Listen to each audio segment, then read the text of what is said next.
What is partnership? Write 4 characteristics of partnership. जब दो या दो से ज़्यादा लोग कोई एग्रीमेंट करते हैं प्रॉफिट कमाने के लिए तो उसे हम पार्टनरशिप बोलते हैं। इंडियन पार्टनरशिप एक्ट 1031 में इसकी डेफिनेशन दी गई है। Partnership is a relation between two persons and who have agreed to share the profit of a business carried on by all or any of them acting for all। मतलब partnership एक ऐसा relation है जो दो या दो से ज़्यादा लोग किसी बिजनेस को करते हैं या उन सबके द्वारा या उनमें से किसी एक के द्वारा उस बिजनेस को किया जाता है और उसका एग्रीमेंट किया जाता है तो उसे हम पार्टनरशिप बोलते हैं। अब पार्टनरशिप की कैरेक्टरिस्टिक्स क्या है? सबसे पहला पॉइंट तो क्या हो गया कि पार्टनर्स में एग्रीमेंट होता है, मतलब दो या दो से ज़्यादा लोग एग्रीमेंट करते हैं। कहने का मतलब ये है no agreement no partnership. Partnership तभी कहलाएगी जब पार्टनर्स के बीच में या दो लोगों के बीच में एग्रीमेंट होगा, तभी हम उसे पार्टनरशिप कहेंगे, नहीं तो हम उसे पार्टनरशिप नहीं कहेंगे। फ्री ऑपरेशन, इसका मतलब क्या होता है कि इंडियन पार्टनरशिप एक्ट में ऐसा कुछ भी कोई ऐसा रूल नहीं है कि ये व्यक्ति पार्टनरशिप नहीं कर सकता या कोई भी व्यक्ति पार्टनरशिप कर सकता है। तीसरी कैरेक्टरिस्टिक्स है बिजनेस होना जरूरी है। पार्टनरशिप के लिए सबसे इंपॉर्टेंट क्या है? व्यापार होगा। जब तक बिजनेस नहीं होगा तब तक प्रॉफिट या पार्टनरशिप कैसे होगी? फोर्थ कैरेक्टरिस्टिक्स है प्रॉफिट मोटिव है, मतलब पार्टनरशिप जो होती है वो प्रॉफिट मोटिव होती है, प्रॉफिट कमाने के लिए पार्टनरशिप की जाती है। कंडक्ट ऑफ बिजनेस, उन सभी के द्वारा या उनमें से किसी भी एक के द्वारा बिजनेस को चलाया जा सकता है। एंटिटी का मतलब क्या होता है? अस्तित्व। तो ये क्या बोल रहे हैं कि ऐसा it has no separate entity apart from its business its members. Partnership firm जो होती है उसके मेंबर से कोई अलग कोई अस्तित्व नहीं होता। फिर अगला है अनलिमिटेड लायबिलिटी, मतलब यदि फर्म को नुकसान हो जाता है तो पार्टनर्स की असेट्स को बेचकर भी उसे पूरा किया जाएगा। नेक्स्ट क्वेश्चन है write the rules applicable in the absence of partnership deed any 4, और ये क्वेश्चन 2014 और 2021 में आया है। तो पार्टनर्स के बीच में यदि डीड नहीं होती तो क्या रूल्स फॉलो होते हैं? Profit should be distribute equally, जो प्रॉफिट होगा सभी पार्टनर्स में बराबर बराबर बांटा जाएगा। यदि किसी पार्टनर ने फर्म को लोन दिया है तो he should take 6% per annum interest. कोई इंटरेस्ट ऑन ड्राइंग और इंटरेस्ट ऑन कैपिटल नहीं दिया जाएगा। किसी भी पार्टनर को पार्टनरशिप फर्म में अलग से रेम्यूनरेशन या सैलरी नहीं दी जाएगी। 2010, 2021, 2016 और 2021 3 साल आ चुका है ये question. Write 4 contents of partnership deed. Partnership deed में लिखे जाने वाले 4 कंटेंट्स बताना है।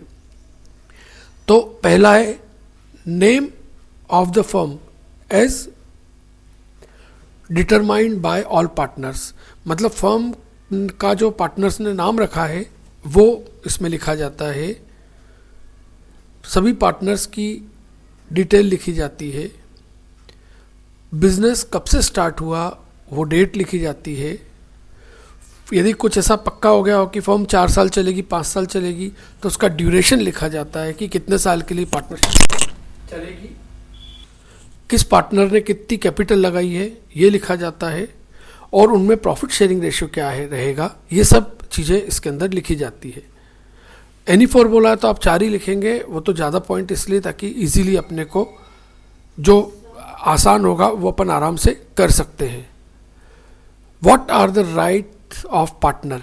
2019 में आया क्वेश्चन है कि पार्टनर्स के पार्टनरशिप फर्म में कौन कौन से राइट्स होते हैं। तो इसका आंसर है right to have an active part in a business, मतलब पार्टनर फर्म में एक्टिव पार्ट यूज़ करेगा, मतलब काम करेगा उसकी इच्छा के हिसाब से। राइट टू शेयर प्रॉफिट को बांटने का अधिकार होता है उसका। राइट टू कंसल्ट, मतलब वो अपने विचार प्रकट कर सकता है, अकाउंट्स देख सकता है। और right to interest on advance, यदि उसने फर्म को कुछ एडवांस दिया है तो वो इंटरेस्ट लेने का अधिकारी होता है। नेक्स्ट क्वेश्चन है जो 2022 और 24 में आया है, what is mean by profit and loss appropriation account. Profit and loss appropriation account क्या होता है?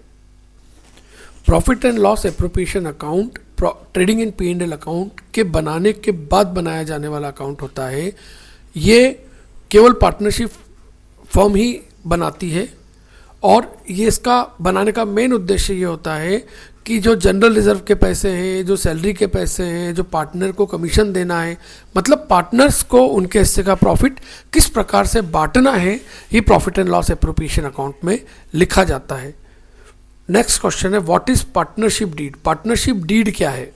इसका आंसर है, partnership deed is very important deed as it is a document defining the relation between partners.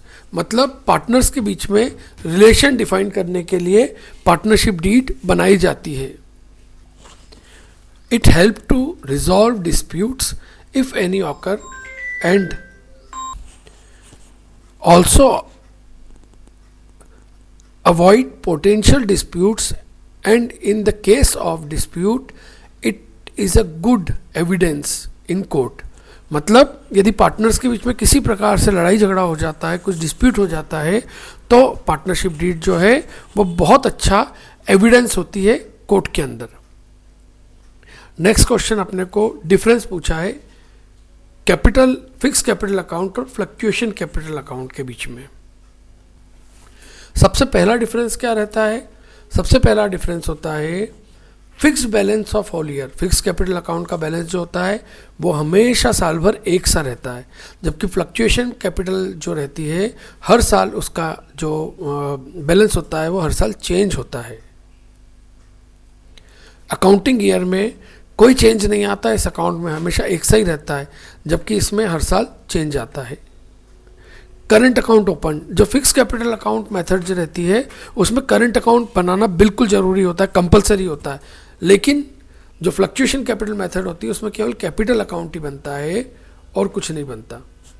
Fix capital account में कभी भी salary, profit, commission नहीं लिखा जाता, क्योंकि ये सब करंट अकाउंट में लिखा जाता है।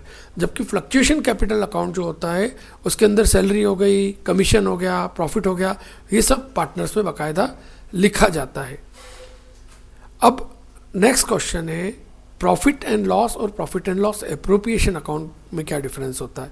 ये 2020 में आया है और बच्चे बहुत ज़्यादा कंफ्यूज होते हैं कि profit and loss adjustment account, तो मैं आपको बता दूं जो profit and loss adjustment account होता है वो अलग होता है, वो रिवोल्यूशन अकाउंट होता है।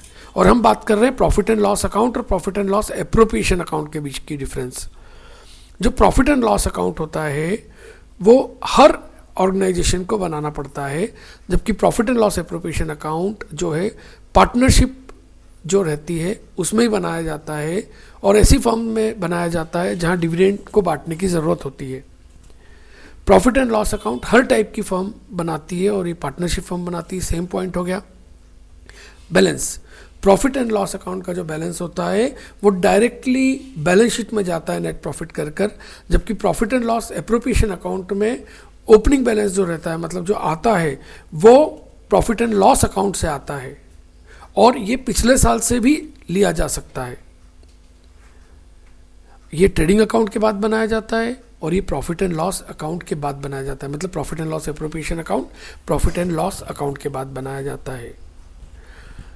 इसके डेबिट में सारे खर्चे लिखे जाते हैं, ऐसे खर्चे जो इनडायरेक्ट एक्सपेंस होते हैं बिजनेस के, जबकि profit and loss appropriation account में केवल पार्टनर्स को दी जाने वाली सैलरी वगैरह ही लिखी जाती है और कुछ नहीं लिखा जाता। प्रॉफिट एंड लॉस अकाउंट होता है उसको बनाने का बेस पार्टनरशिप डीड या पार्टनरशिप एग्रीमेंट नहीं होता, जबकि profit and loss appropriation account partnership deed के बेस पर बनाया जाता है। मतलब यदि मान लीजिए कि पार्टनरशिप डीड में सैलरी का कुछ नहीं कहा है तो हम सैलरी नहीं देंगे। ये तो था फर्स्ट चैप्टर का थ्योरेटिकल पार्ट।